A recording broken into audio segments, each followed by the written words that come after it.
bienvenue sur ma chaîne. Aujourd'hui, c'est un petit tuto tout simple, réalisable en une petite quinzaine de minutes pour réaliser donc un tote bag. Donc moi, c'est un tote bag pour la fête des mamans, principalement, avec ce petit panneau donc de velours.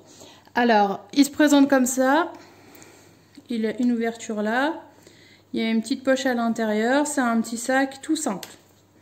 Il est vraiment accessible aux débutants. N'importe qui peut le réaliser. Donc moi j'ai fait une partie velours, une partie simili-cuir. Il est doublé à l'intérieur en coton, mais bien sûr vous pouvez le faire avec toutes les matières que vous le souhaitez. Bon bah voilà, pour le réaliser, c'est à nous. Pour réaliser ce tote bag, moi je vais utiliser ces deux coupons là, donc pour le tissu extérieur, pour l'extérieur de mon tote bag, et j'utiliserai ces deux coupons là donc pour l'intérieur de mon tote bag. Ces 4 coupons qui mesurent tous les 4 donc la même taille. Ils mesurent tous les 4 donc 27 cm sur 34. Alors ce que j'ai fait, c'est que j'ai pris à l'intérieur, ça va être du coton, donc comme ça. Et à l'extérieur, donc ça c'est un panneau de velours et ça c'est un panneau de simili-cuir. C'est deux petits coupons, un de velours et un de simili-cuir. Pour les matériels, s'il y en a qui veulent retrouver les matériels que j'utilise, je vous mets tous les liens dans le descriptif. Ensuite, à mon tote bag, je vais également lui mettre une poche, donc à l'intérieur. Donc pour ça, il nous faut un coupon comme ceci. Alors lui, il mesure 17 cm sur 27. Donc 17 sur 27. Et il nous faut également donc 1,50 m de sangle. Alors les 1,50 m de sangle, ce que j'ai fait, c'est que je les ai pliés en deux et j'ai coupé de façon à en avoir donc deux de 75 cm.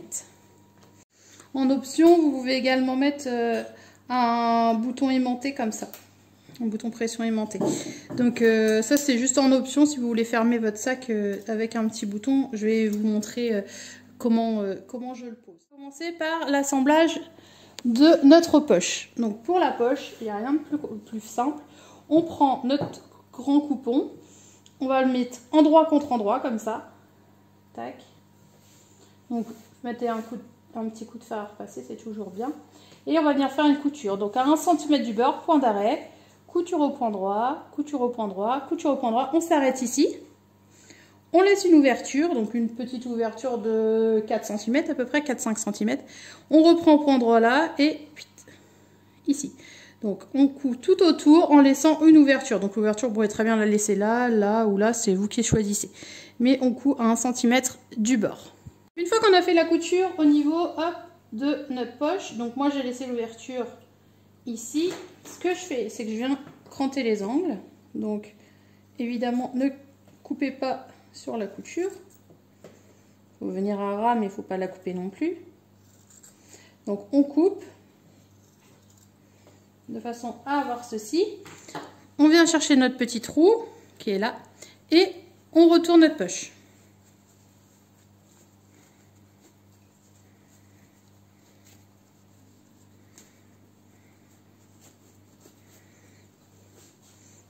Donc on prend quelque chose après. Donc moi je prends mes ciseaux par exemple, donc faites attention à ne pas transpercer le tissu. Oups. On fait bien attention et on ressort les angles de la poche.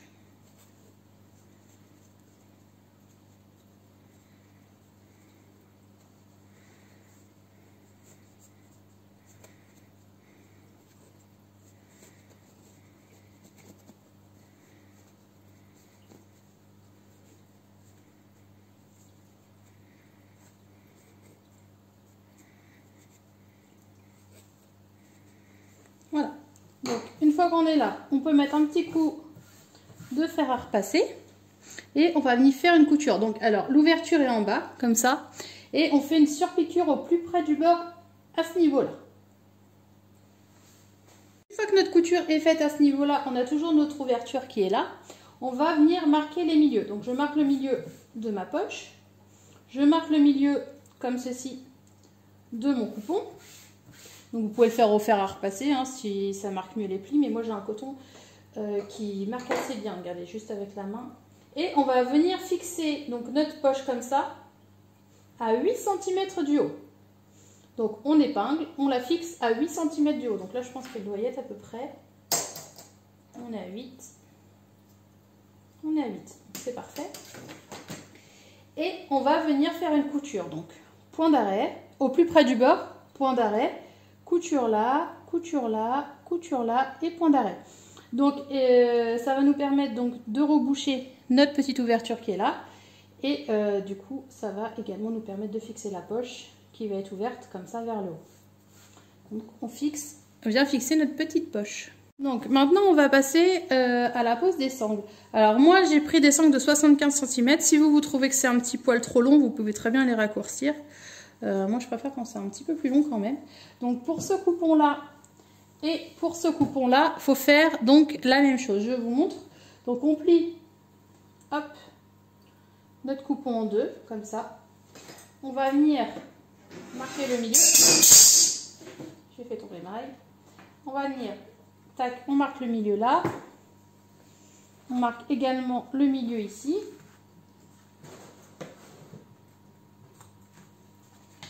Voilà.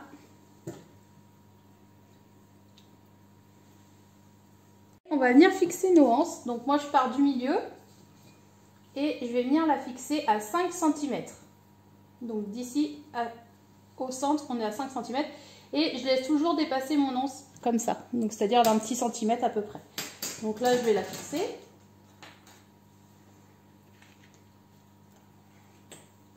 Faites attention à ne pas faire tac de tournicotis comme ça avec votre anse. Faut vraiment qu'elle soit bien positionnée. Et pareil, on la met à 5 cm ici. Donc, je laisse dépasser d'1 cm par exemple. 1 cm ou 2. Et je vais venir faire donc une couture au point droit. Donc quand c'est ça, je fais plusieurs allers-retours. Et je ne vais pas à 1 cm du bord, je vais au plus près du bord, donc à peu près à 5 mm. Et je fais quelques allers-retours là et quelques allers-retours là de façon à faire tenir l'anse de mon sac. Donc on fait ça pour ce coupon là et on fait ça également pour ce coupon.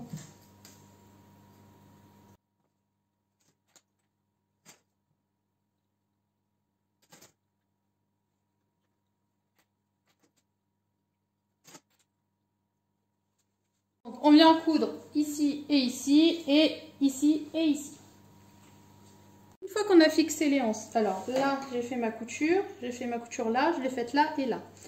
Ce que je fais toujours, c'est que tac, le mieux c'est de maintenir les petites anses. Donc vous mettez une épingle, vous faites ce que vous voulez, de façon à ne pas les prendre dans la couture. Et on va venir remettre comme ça, donc endroit contre endroit, comme ça. Et on va venir faire une couture, donc tout autour là, là et là. Donc point d'arrêt, couture au point droit, couture au point droit, couture au point droit, point d'arrêt. À 1 cm du bord. Donc ça va nous permettre de fermer notre tissu extérieur de notre tote bag. Donc faites bien attention, vous pouvez épingler les anses, tout ça, de façon à ne pas les prendre dans la couture. Faites bien attention, n'hésitez pas à mettre des épingles ou à mettre, comme moi je mets toujours des petites pinces comme ça, tout autour. C'est vrai que je le fais pas souvent en vidéo, mais je le fais derrière, parce que ça prend un certain temps, et puis c'est pas forcément agréable pour vous de me voir mettre les pinces sur la vidéo. Enfin voilà, on met les pinces tout autour comme ça, et puis on vient faire une couture à 1 cm du bord au point droit. Une fois qu'on a fait la couture tout autour, donc moi ce que j'ai fait, c'est que j'ai surfilé en plus pour avoir le tissu qui ne s'effiloche pas. Donc si votre tissu ne s'effiloche pas, ça sert à rien de le faire. Moi je le fais toujours par précaution. Donc une fois qu'on est là, on retourne. Vous pouvez aussi cranter les angles si vous voulez avoir de beaux angles. Mais là, vu que j'ai un velours stretch, c'est vrai que ça se travaille très bien. Donc voilà, et du coup, on obtient ça pour l'extérieur. Donc maintenant, on va passer à la doublure. Pour la doublure, c'est exactement pareil. On prend nos deux coupons, on vient les positionner endroit contre endroit, comme ça. On vient faire une couture à 1 cm du bord, donc point d'arrêt, couture au point droit, point d'arrêt là. on laisse un espace pour retourner, couture au point droit, point d'arrêt, couture au point droit et point d'arrêt là. On laisse un espace pour retourner notre sac et sinon on fait une couture au point droit 1 cm du bord ici et là. Donc évidemment ne cousez pas là parce que ça va être l'ouverture de notre sac bien sûr. Une fois, bon c'est un petit peu chiffonné, c'est vrai qu'il faudrait que je fasse un petit coup de fer à repasser. Donc moi j'ai fait mes coutures et ensuite j'ai surfilé, donc comme tout à l'heure, parce que c'est vrai que ce tissu là a tendance quand même, regardez, à pas mal s'effilocher. Bon c'est pas grave, hop, quand c'est ça, je passe un petit coup de surjeteuse. Donc vous si vous n'avez pas de surjeteuse, vous surfilez au point zigzag. Et puis voilà. Donc on va prendre la doublure, on va prendre le sac. Donc les anses doivent être positionnées comme ceci, vers l'intérieur du sac. Et on le rentre dedans. Donc on met les tissus endroit contre endroit. Comme ça. Donc moi ce que je fais toujours, c'est que je sors les anses par le trou. Comme ça, il n'y a pas de problème, on ne risque pas de les coudre. Donc les deux anses, tac, je les sors comme ça. Et maintenant, il nous suffit d'aligner. Alors, bord à bord, comme ça. On met une épingle.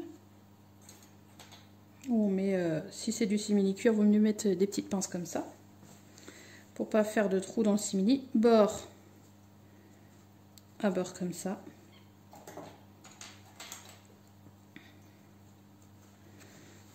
On aligne bien le milieu avec le milieu. On met une épingle. Et on fait ça tout le tour. On le fait également pour le côté là. Donc bord à bord. Donc normalement vous avez un petit peu de lance qui ressort. Je ne sais pas si je suis bien centrée. Mais toujours est-il que l'on épingle tout le tour. Comme ça.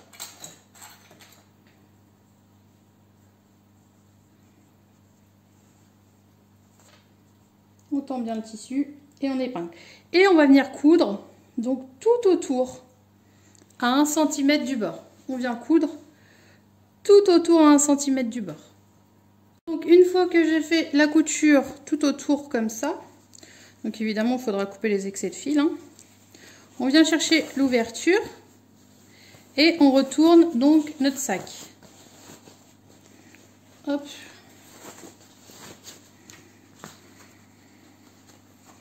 On sort bien tous les angles.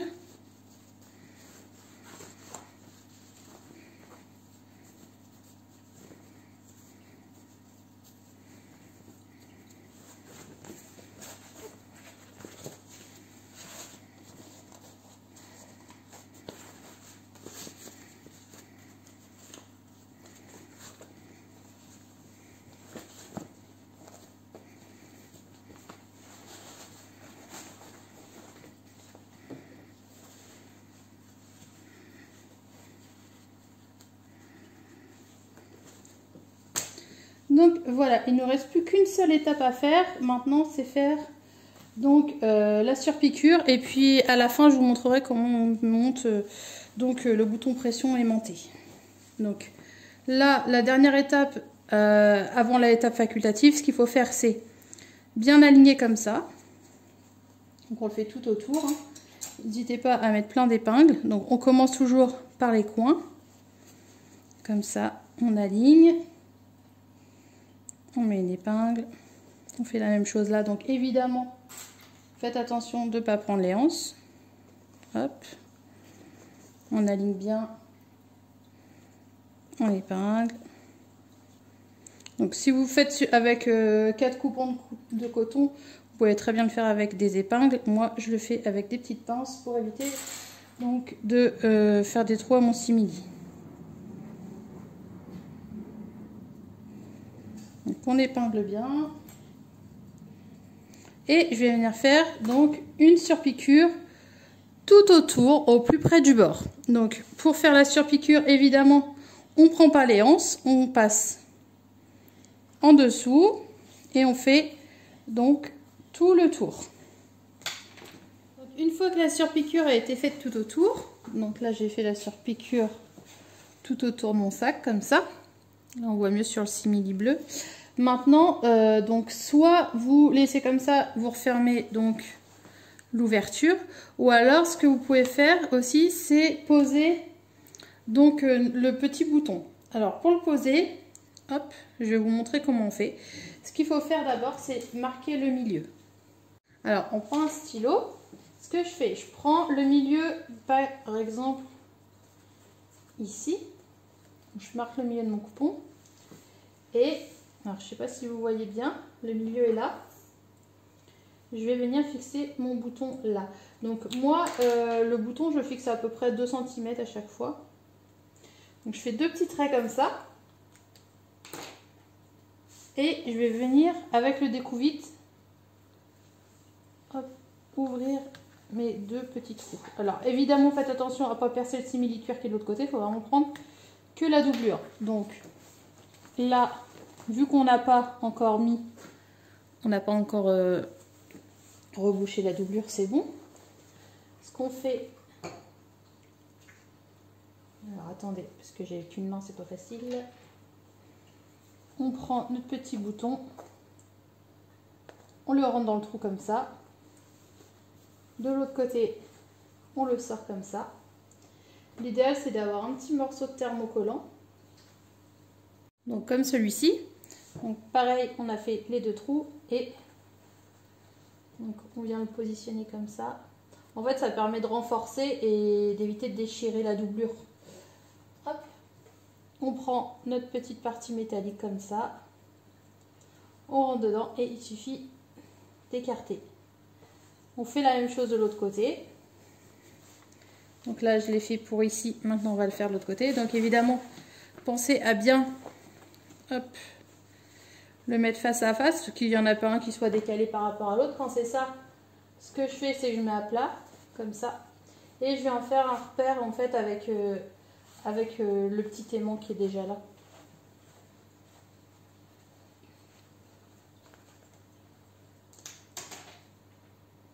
En fait, ça me permet de faire mon repère.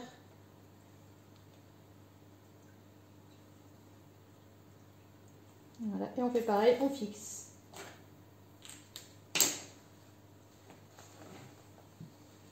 On fait un trou que au niveau de la doublure.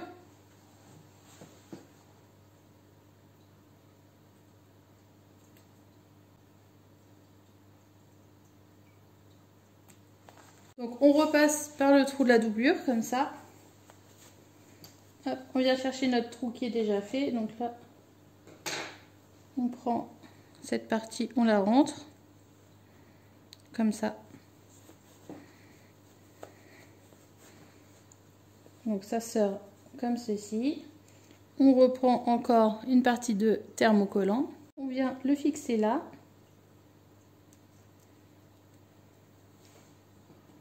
On prend la petite pièce métallique. Tac. Et on écarte. Et nos boutons sont fixés. Maintenant, il ne nous reste plus, dernière étape, plus qu'à reboucher la doublure. Donc moi, ce que je fais, hop, je fais toujours mon petit repli d'1 centimètre et je viens faire une couture au point invisible. Donc si vous n'êtes pas très fort en couture au point invisible, vous pouvez toujours faire un point droit là, au plus près du bord. Et voilà, du coup après notre petit sac est terminé. Donc résultat, alors je sais pas si on va bien, le résultat final est celui-ci avec les anses là. Donc voilà, j'espère que ce petit tuto vous a plu. Surtout n'hésitez pas à mettre plein de pouces bleus, à vous abonner à ma chaîne. Vous pouvez également publier vos créas issus de mes tutos sur le groupe Facebook Les Tutos de Cindy la Couturière. Et puis pour toute la liste de matériel, si vous voulez retrouver les mêmes tissus que moi et tout ça, je vous mets tout dans le descriptif en bas. Et je vous fais plein de gros bisous et je vous dis à très vite. Gros bisous!